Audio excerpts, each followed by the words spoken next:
books. Our guys did a great job of, really focusing.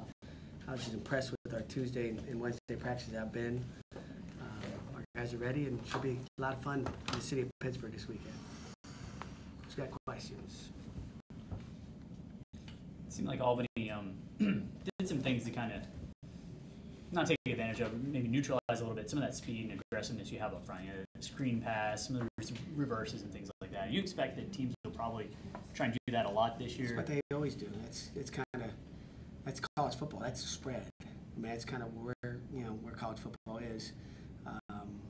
We expect to see a lot of that spread. We're going to see a lot of RPOs with linemen 7 yards down the field, no calls. That's kind of what it is. It's just that's what we will see. Yes. When you look at the two quarterbacks in this game, from my perspective, physically, there's a lot of similarities. I mean, they seem like pretty similar players. What's the big difference to you? Is it just the experience? What sort of stands out to you? I would say it's experience. I mean, I think you're exactly right. I mean, they're two guys that love the game of football, that are smart. Both are athletic, can make plays with the feet. They can make plays with their arm. But Trace has got he's got years on Kenny. He's got game experience. He's been there before and played in big games and made big plays in big games too. And he's learned from mistakes that he's made. Kenny's the puppy of the two. So, but they are very similar guys, which is it's a good thing for them and it's a good thing for us for the future. How do they use Juwan Johnson? Where do they line him up and kind of problems he faces? He's a big dude. He lines up into the boundary, Jerry. You're gonna see him into the boundary. Maybe all the time, I'd say, unless they change something up. I'm sure they've got different packages in the red zone or goal line they can put him. But he's a big fade, comeback guy. Push off you pretty good. I mean, our guys have got to be physical with him because he's going to be physical. It'll be there's some times you see Appy yelling on the sideline. I mean, he did it last year where there's some two-hand push-offs and catching the ball, and he's pretty good at it. We used to call it the run it route because he's trying to run it and run into you and push you away and come back to the ball to get people off him. But he's a great football player. He'll also run some boundary drags across the field that we've got our backers got to be alert to intersect him, I guess. Pat, I know it's one game. What can you glean from their offense with the new coordinator, and has much changed with what you've seen from Penn State? I think they're very similar still. Just as many RPOs, especially when you get down to red zone, where we've got a little package for what they do in the red zone with some of their RPOs. But they're gonna people do them all over the field now, so they'll still be about 30% RPO in the middle of the field. Just trying to read a backer, and try to pop it over his head and get you in man coverage, which is what everybody does. We're starting to see it with outside run. The only difference in the NFL is the line's going sideways and not downfield. Our guys are that we're seeing is all linemen running downfield. So. Talked Monday about how dangerous Hamler can be, especially returning kicks. But what about the punt return guy they had, Tompkins? What makes him pretty challenging? I think he was one of the best in the country last year. I mean, Tompkins number 3 is a guy you got to be. The return game period. It's a huge factor. But either one of them are elusive. There's always 11 guys on the field that you got to worry about. And KJ's fast and elusive. And obviously took one to the house, but. Tompkins is a guy, and I'm sure they got a guy behind him that are pretty good too. I'm curious for you to see how your punter does in that situation. You guys barely had to wake him up last week, but it'll be a big moment, I guess, for Kirk. It will be. It will be. It's funny. He told me at practice today, like, Coach, I get really focused, on game day. I'm like, God, I wish you'd get really focused every day in practice too. But he gets cranked up there. He had a good mindset the other day, so I think he'll be okay. But we will find out. With the series, Pat, there's obviously a rivalry and I guess a sense of passion between the fans. I mean, how far does that extend? I guess as it relates to even the coaching staff and players. Is it something you guys feel too?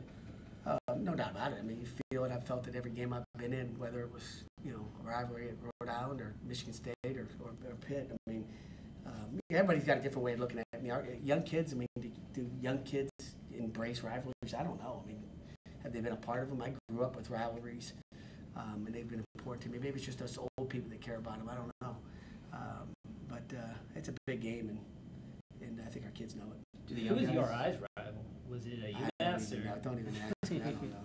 Do the young guys, when they get here, like like some of those freshmen that you said the other day are sitting in the back, don't know when or if they might play Penn State again. Do they learn pretty quickly about what Pitt-Penn State means to this program and to the fans? Yeah, I think they learn pretty quickly, and and again, they've watched the game be played for 2 years, so they've seen the right hook and the uppercut in the first 2 years. So I think they kind of know they've been a part of the recruiting process during the time that this game has been played too. So a lot of those guys are sitting in the stands, watching the ball game, going, make sure I get to play this. You mentioned the other day that Dick is going to speak to the team Saturday morning. What kind of effect can a guy like that have on the team right before a game? It's you don't know. Every Saturday morning we have an honorary captain come talk to the team, and sometimes you don't know what you're going to get. We had a great one last week, but I don't say, hey, could you talk about this, talk about that? I don't, we don't have that conversation, so you sometimes don't know what you're going to get. But I would think Mike Ditka knows what to do, so I'm not going to coach him up at all. But it can have a major effect. It's just, I want our guys to know about the history, the past of what it used to be like, and where we're moving in the future, and try to bring those guys back and bring in today's football. And I think that's the key, is them understanding, hey, I was in your shoes. I don't care if it's 30 years ago, 40 years ago, 60 years ago, and what this playing and putting the gear on at Pitt means to those guys. Hey, what's that moment in the room like when one of those guys talks? It's we've got video. Someday maybe we should release it and have a big old series. Maybe I'll sell it. But it's there. EJ's been in there. They're like, our kids are locked in. Our kids are locked in. There's some they got their favorites. The kids have they rank the honorary captain as far as who they. That guy was good. We've got a list of them, so they know what games they've been. There's been some classics that are good. Who's the most memorable one? I think everybody's got their own choice, Jerry. Who's yours? You know what? I love Bill Fralick. Bill Fralick was a classic. He's good. Our kids loved him. Plus, he gave he gave a little post game too. He came in post game too. He did it all. I was here at home. Yeah. So. Is there any concern, with the atmosphere, guys maybe being even too amped up at the start and worry about an undisciplined play or a blown assignment? Yeah, there's always that's going to happen. I think they're going to blow assignments whether they're amped up or not. I think that's all part of it. But composure will be something I'll talk to them on game day about, maybe Friday night, that we have to be composed. The Big Ten crew's got this game last year, so we know about composure. He threw, this crew's thrown 7, flags for unsportsmanlike, so we were aware of exactly, and we've gone down to, every little detail for this game. So composure is important, and we don't want to be one of those guys getting one of those flags. That helps you lose again. They threw 7 last week? No. They threw 7. They threw 7 last year. Oh, well, that crew. So we do a detailed job of knowing who do we have, what do they like to call. If they're not going to call that, then we'll do that. You know what I'm saying? Sometimes I want to ask them, say, hey, what are you guys going to call today, so I can tell our guys. With an 8 p.m. kick, Pat, obviously a nationally televised game, how do you guys as coaches sort of keep your players occupied during that day and even the night before? I don't know if I should tell you or not. It's not like a state secret. You ever seen some of those movies where there's all of a sudden there's a roadblock and we can't get anywhere in Pittsburgh? But we'll bring we're going to bring them back here tomorrow.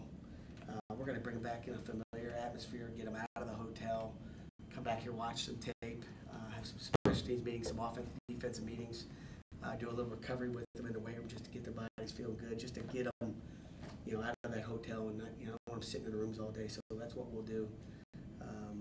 It's kind of a change up, and let them go take a nap and get ready to play ball. So they stay in the hotel Friday night, but then come back here. Yeah, we'll come. Saturday Yeah, exactly. So we'll come back during the day and just do some more football. How do you kill the time? You don't really want to know. I used to be. But we got recruiting calls to make. We're allowed 1 phone call a week. So I'll do a lot of my phone calls that day. We'll have a lot of guys. Also have a big list of visitors. But it's recruiting. It's I'll be watching tape. I'll be studying stuff. Just tendencies and just mentally getting ready to go as well. I'm going to take one more. We'll have 2 more. I heard somebody. How do you keep yourself calm? You're a pretty energetic guy. How do you pace the halls in a hotel? Or, I mean, during the game or? no. In the hours leading up to We're it. busy. Well, you keep busy. I mean, game day you get kind of cranked up, but before the game, you got work to do. I mean, there's still work to do, whatever it may be. So, there's time to get cranked up, and there's time to be locked in. And I like studying. We got iPads. Everything's on our iPads, so I can just flip through the scouting report and look at different routes and I got to look out for this. What if they do this? What are we going to do? There's all those scenarios that go through your head. So the preparation never, it never ends until game time. Any update on Booker, Dane, or Finley? No. I wasn't sure how they were feeling this week. Or practice, You feel good about it? I feel good.